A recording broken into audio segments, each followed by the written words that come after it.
Well, Kevin, before we touch on the excitement coming up at Queen's Park, let's reflect on the England series. A lot of interest in that, and 2-1 in both the 2020s and one days. England off to a good start. Yeah, great start really. I mean, as you know now, in the three different formats there's obviously different squads for each format, and I think the way England are probably doing things at the moment, they're giving the younger guys a good opportunity, whereas years ago it probably didn't work that way. But because of three formats, it gives them a chance to get in there with the younger guys, start off in the T20s, and if they do well in that, then they seem to bring them onto the ODIs, and then hopefully eventually, your test match games. It's a lovely balanced tour from a spectator point of view, but in terms of England's preparation as well, they brought those key test players in for some cricket before they start on Friday next week. Yeah. I mean, certainly the one days they've been playing the last three of those, and then up to Queenstown this week to play a 4-day game against New Zealand 11. So the test players, they're going to get a good 4 days of practice up there leading into the test.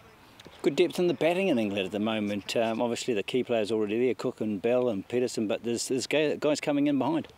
Yeah, I mean, I think if you look at a lot of sides in this, well, call it the modern day cricket if you like, but there's never no really number 11s anymore. Everybody can bat, so we've got good depth all the way down.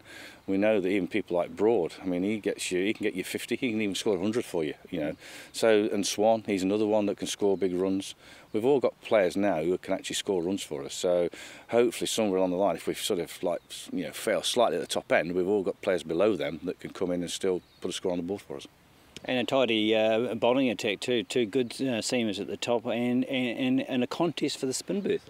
Yeah, because Panesar's going to be there as well with Swan, so it's going to be quite interesting to see how they react on the wickets over here, really.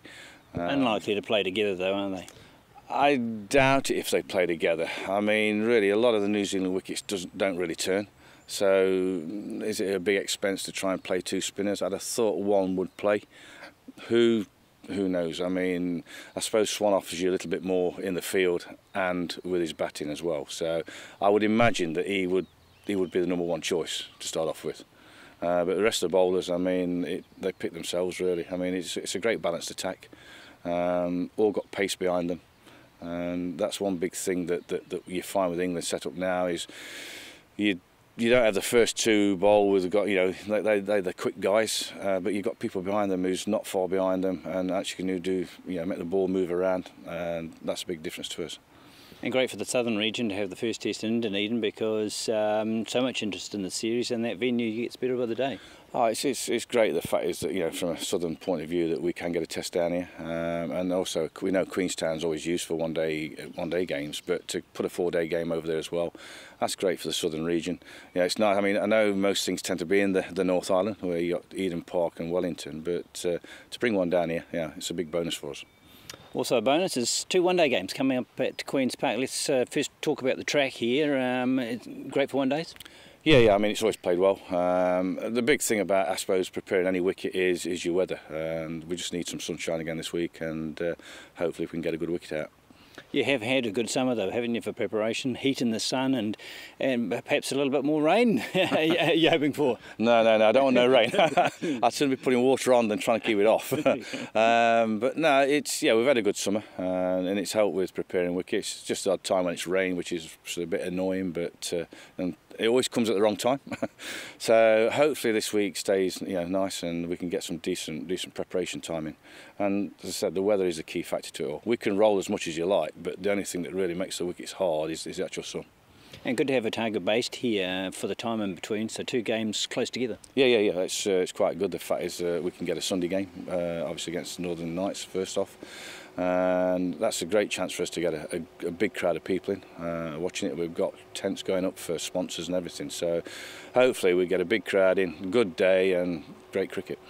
The other news is we understand the Black Caps, who are idle, if they're not involved in the in the warm-up match, will indeed take part, or we hope they will. I mean, if we can get the Black Caps here, I mean, that makes such a big difference. I think it does for any international players being able to come and play in the state side and everything. It's a great thing for cricket, and also for the general public to be able to come and see these guys play. And the likes of Southey and Kane Williamson, they'll want some match practice, won't they, prior to going to Test match? Well, I think when you look at Southey's obviously been injured for a considerable time, so for him to get back playing now, he needs some bowling under his belt to prepare for the Test matches. So it will be nice if he can be here. I know he's only bowled 10 overs, but it's 10 overs more than he'll probably do in the net situation. And he's under proper pressure because obviously it's a game situation, so it's far better than actually just bowling in nets, because nets you can up and bowl and who cares what happens in the net, nothing. But yeah, Williamson gets some runs as well. It'll be a big thing for him. Can never be certain about the lineups, but the prospect of Jesse Ryder playing here Wednesday, be careful where you park your car.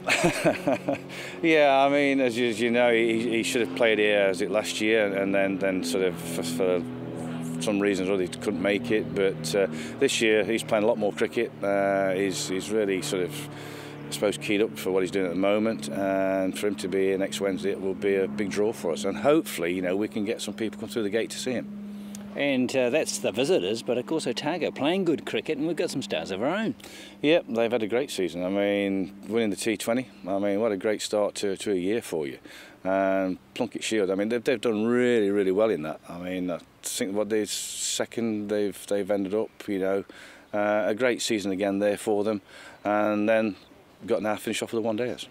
And we've got our own local star, Jacob Duffy. How are you assessing his progress at the moment? Oh, it's a fantastic thing for him, I mean, if you'd have talked to him probably last winter, he's played the odd game, never thought he'd be in line for a contract. And at 18 to get a contract given to you, it's a great thing for him, and just hopefully he'll just carry on and just get better and better, and he'll be there for a long while. And he's made a genuine contribution, especially in that T20 series. He was a wicket taker and a star. Yep, I mean, it couldn't have worked better for him, to be honest with you. I mean, it's like a lot of one-day games that you play in. You can either be a hero or a villain, and he's become a hero. Every time he's picked the ball up, he's just run in and bowled, and he's taken wickets at the right time, and he's done a fantastic thing for the side. This is the last chance, we should remind viewers, to see first-class cricket here for these two games. Yeah, it is, that's right. These are the last two games first-class-wise we've got down here. So please come on and support the sides. It'd be great to see this place packed out. And not far behind them, the wrapping of the club season. Have you been impressed with the standard club cricket this year? Yeah, I mean, I think this year they've brought back the longer format of the game, which is declaration cricket, and that's gone down really well this year. The sides have really worked hard with that, and I think they've played some good cricket out of it. And of course now we're into the one-day side of things. It's the semi-finals coming up this week, or the first round of semi-finals this weekend, following weekend semi-finals again, and then the weekend after that is the final. So not really long left of the season, to be honest with you. Just wanted to get your opinion on one issue constantly being spoken about, and that's the future of one-day cricket as it is, especially internationally with T20 taking off. Do you think it'll be squeezed out eventually for just T20 and Test cricket? I know they talked about it a few years ago that the ODIs would sort of finish, I think somebody mentioned around about 2015 they talked about, but I'd be very disappointed if they did disappear. I mean, I just think I know they talk about this periods through that game which can become boring and it gets a bit dead and tired, but I just think it gives you options where 1 minute one side can be on top, another side can fight back again. It can go both ways right throughout a long period of time, and let's be honest, you still get some great games in 50 over cricket, great finishes, and it's not always where sides get bowled out cheaply, but I'd love to see it carry on being played. T20's got its place. I just hope that we don't overkill T20. It's a great format, 3 hours worth of cricket, but it seems that every time you turn a corner now there's another T20 competition being played, and I suppose we're going to get players who want to be freelance soon if we're not careful, and they'll all be just shooting off to play in these games, and then the longer format of the games could end up, well, not so much dying, but people aren't going to sort of have the same responsibility about playing in those games. Now, you'd hate to see Test matches die because of it.